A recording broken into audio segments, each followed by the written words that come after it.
झेप मराठी, आरसा महाराष्ट्राचा। साक्री शहरातील नागरिक सध्या मूलभूत नागरी सुविधांच्या अभावामुळे त्रस्त झाले आहेत। एकीकडे नगरपंचायतीत सत्ता संघर्षाचा राजकीय खेळ सुरू असताना दुसरीकडे नागरिकांना रस्ते, स्वच्छता, गटारी आणि मोकाट जनावरांच्या समस्यांना तोंड द्यावं लागतंय।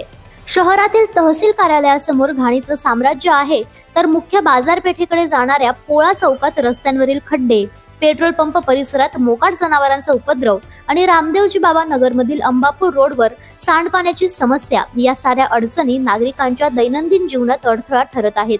विशेष म्हणजे मागच्या काही महिन्यातच बनवलेला गोल्डी परिसरातील रस्ता आणि बस स्थानकाकडे जाणारा मार्ग अवघ्या काही आठवड्यातच उखडला असून कामाच्या दर्जाबाबत मोठा प्रश्न उपस्थित झालाय।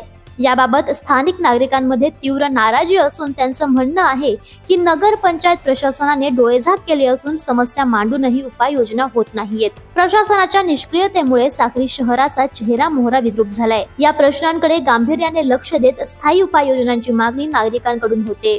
प्रतिनिधी निलेश सावळे, झेप मराठी, साक्री। अशाच वेगळ्या आणि ताज्या बातम्यांसाठी पाहत रहा झेप मराठी, आरसा महाराष्ट्राचा। संपादक प्राध्यापक अनिल चव्हाण, धुळे।